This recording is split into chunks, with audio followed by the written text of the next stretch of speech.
Bonjour à tous les explorateurs de la pop culture, je suis le Capitaine Poulpi et aujourd'hui on va parler enseignement supérieur et super-héroïsme avec la BD Freak Squill.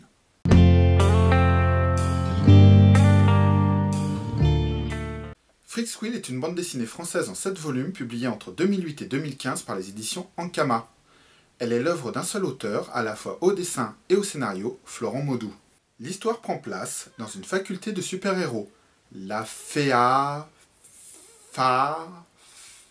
FIA, je ne sais pas trop comment ça se prononce. On y suit principalement 3 protagonistes, les plus mauvais élèves de la faculté. Il s'agit de la calme Xiang Mao, qui est une artiste martiale et forgeronne ayant des liens avec les triades. Ombre de Lune, un homme loup gigantesque, baraqué, puissant, qui est aussi extrêmement timide et discret, une espèce de ninja de 2,20 m de haut. Et la dynamique Chance, une jeune femme ayant des cornes et des ailettes de démon, et dont les plans et l'optimisme seront un peu le moteur du groupe.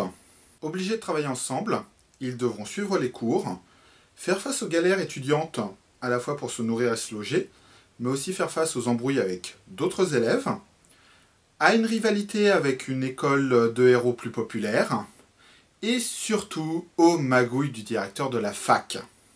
Le dessin est magnifique. Les planches en noir et blanc sont très belles et fourmillent de petits détails. Les scènes d'action quant à elles sont bien découpées et toujours compréhensibles. À cela s'ajoute un humour omniprésent et il m'est souvent arrivé d'éclater de rire à la lecture de certaines planches. En plus, il y a vraiment un amour de la culture geek de la part de l'auteur. On sent que c'est un vrai fan et c'est pour ça que la BD est remplie d'allusions telles que des chevaliers qui font nid, un Sean Connery en slip tout droit tiré de Zardos, des Magical Girls et autres Sentai.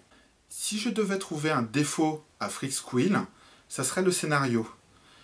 C'est pas qu'il soit mauvais, mais à force d'introduire de nouveaux personnages secondaires et des factions tout au long des différents volumes, l'intrigue a tendance à partir dans tous les sens et ça nuit à la compréhension de l'ensemble. Je pense sincèrement que si l'auteur s'était concentré vraiment sur les fondamentaux de la série, le tout aurait tenu en 5 volumes au lieu de 7. Voilà, j'espère que cette vidéo vous a donné envie de découvrir cette bande dessinée. Je vous invite à la partager sur les réseaux sociaux ou à me laisser un commentaire. Et en attendant, je vous souhaite de très bonnes fêtes et à bientôt pour de nouvelles aventures.